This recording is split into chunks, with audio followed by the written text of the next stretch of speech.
Sesi 3, komunikasi efektif adalah sesi yang bertujuan untuk membantu peserta mengembangkan keterampilan komunikasi yang kuat dan efektif. Dalam sesi ini, peserta akan mempelajari prinsip-prinsip dasar komunikasi dan penerapannya dalam berbagai konteks. Poin pertama adalah keterampilan mendengarkan aktif. Peserta akan belajar tentang pentingnya mendengarkan dengan penuh perhatian, menghargai sudut pandang orang lain, dan menggunakan bahasa tubuh yang mendukung komunikasi yang efektif. Poin kedua adalah ekspresi verbal yang jelas dan tegas. Peserta akan belajar mengungkapkan pikiran dan ide dengan jelas, menggunakan bahasa yang tepat, dan menghindari ambiguitas dalam komunikasi mereka. Poin ketiga adalah keterampilan nonverbal. Peserta akan mempelajari pentingnya bahasa tubuh, ekspresi wajah, dan kontak mata dalam menyampaikan pesan yang jelas dan menguatkan komunikasi verbal mereka.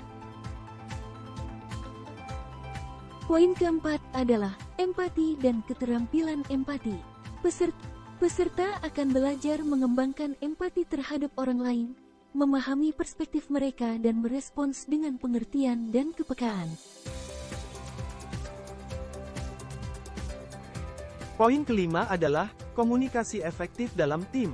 Peserta akan mempelajari keterampilan komunikasi yang diperlukan untuk berinteraksi dan berkolaborasi secara efektif dalam tim, termasuk pendengaran aktif, pemberian umpan balik yang konstruktif, dan negosiasi yang adil. Poin keenam adalah manajemen konflik dan komunikasi yang sulit. Peserta akan belajar strategi untuk mengelola konflik dan menghadapi situasi komunikasi yang sulit, termasuk mengembangkan keterampilan menghadapi konflik, mengelola emosi, dan mencari solusi yang saling menguntungkan.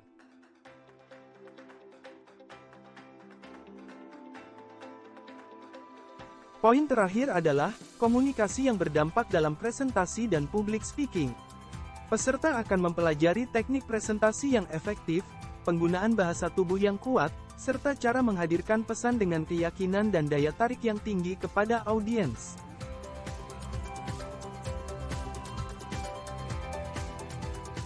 Sesi ini akan memberikan peserta alat dan keterampilan yang diperlukan untuk menjadi komunikator yang efektif dalam berbagai situasi, baik dalam konteks personal maupun profesional. Apa saja keterampilan yang akan dipelajari dalam sesi komunikasi efektif dalam tim? Dalam sesi komunikasi efektif dalam tim, peserta akan mempelajari beberapa keterampilan berikut. 1. Mendengarkan aktif. Peserta akan belajar untuk mendengarkan dengan penuh perhatian terhadap anggota tim lainnya.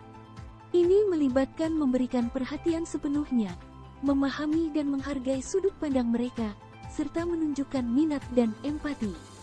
2. Berbagi informasi secara efektif.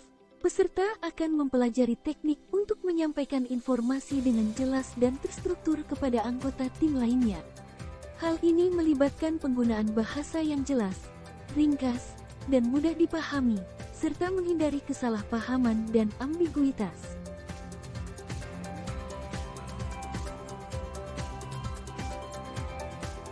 3. Pemberian umpan balik yang konstruktif. Peserta akan belajar memberikan umpan balik yang konstruktif kepada anggota tim lainnya. Ini melibatkan kemampuan untuk mengungkapkan pendapat dengan jujur, tetapi tetap menghormati, serta memberikan saran yang dapat membantu perbaikan. 4. Komunikasi terbuka dan terbuka. Peserta akan mempelajari arti penting komunikasi terbuka dalam tim.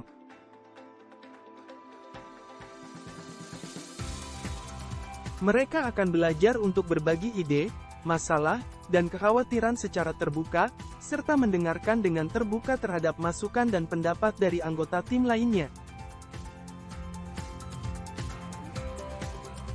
5. Negosiasi dan kolaborasi. Peserta akan belajar keterampilan negosiasi untuk mencapai kesepakatan yang saling menguntungkan dalam konteks tim. Mereka akan mempelajari bagaimana mengidentifikasi kepentingan bersama, mencari solusi win-win, dan bekerja secara kolaboratif.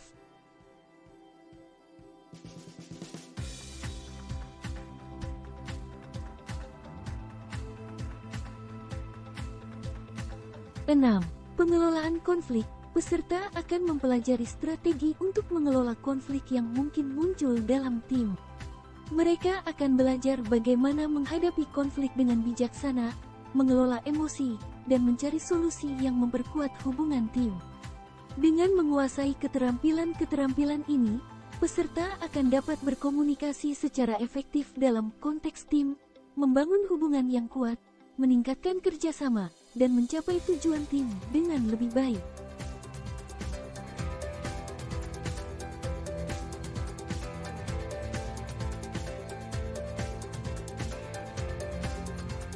Apa strategi yang bisa digunakan untuk mengelola konflik dalam tim? Berikut adalah beberapa strategi yang dapat digunakan untuk mengelola konflik dalam tim. 1. Komunikasi terbuka. Mendorong komunikasi terbuka dan jujur antara anggota tim. Memberikan ruang bagi setiap orang untuk menyampaikan pandangan, kekhawatiran, dan masalah mereka dengan terbuka dan tanpa takut dihakimi.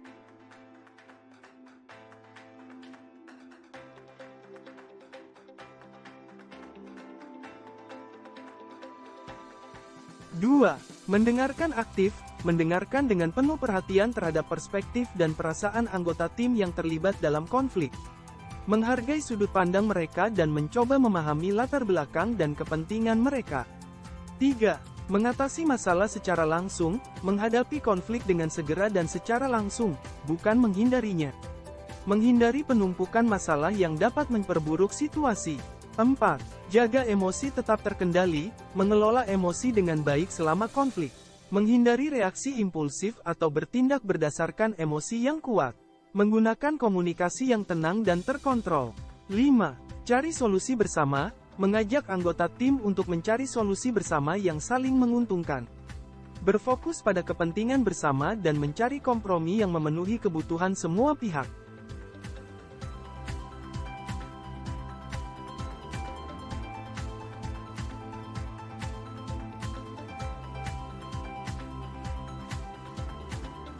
Keenam, mediasi atau pendekatan ketiga, jika diperlukan, melibatkan pihak ketiga netral dalam memediasi konflik.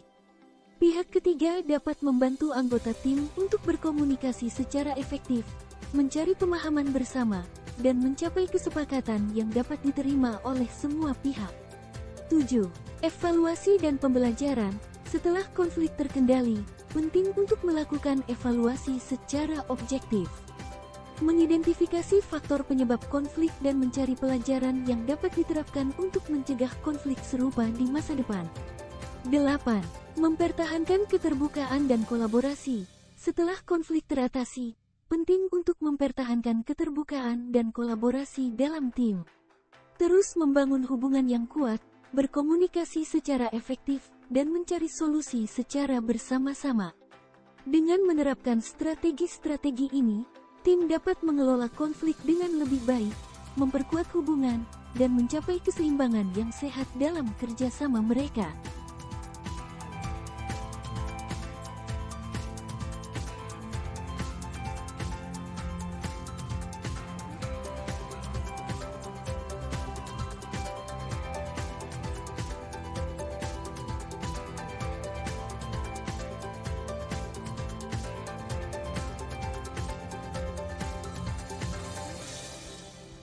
Apa langkah yang dapat diambil jika konflik dalam tim tidak dapat diatasi dengan pendekatan yang disebutkan sebelumnya? Jika konflik dalam tim tidak dapat diatasi dengan pendekatan sebelumnya, langkah-langkah berikut dapat diambil. 1. Melibatkan pihak yang berwenang. Jika konflik semakin rumit dan tidak dapat diatasi oleh tim itu sendiri, melibatkan pihak yang memiliki otoritas atau pemimpin yang lebih tinggi untuk memberikan panduan, arahan, atau intervensi yang diperlukan.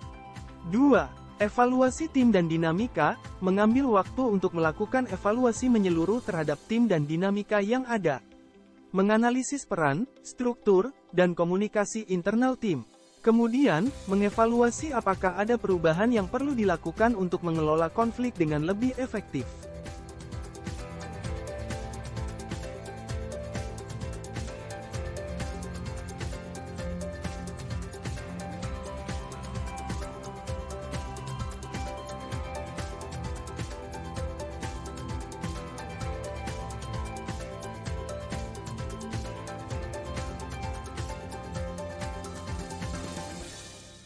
3. Mediasi eksternal. Jika konflik semakin memburuk, mempertimbangkan untuk melibatkan mediator eksternal yang dapat membantu memfasilitasi dialog dan mencapai kesepakatan yang dapat diterima oleh semua pihak. Mediator dapat membantu menemukan solusi yang netral dan membantu memulihkan hubungan yang rusak. 4. Revisi peran dan tugas. Memeriksa ulang peran dan tanggung jawab anggota tim. Mungkin ada ketidakjelasan atau tumpang tindih yang dapat menyebabkan konflik. Dengan merevisi peran dan tugas secara jelas, dapat mengurangi konflik yang mungkin timbul. 5. Evaluasi keanggotaan tim. Jika konflik berlanjut dan tidak dapat diatasi, ada kemungkinan bahwa keanggotaan tim perlu dievaluasi. Pemilihan anggota tim yang tepat dan konsisten dengan nilai-nilai, tujuan, dan dinamika tim dapat membantu mengurangi konflik dan meningkatkan kinerja tim secara keseluruhan.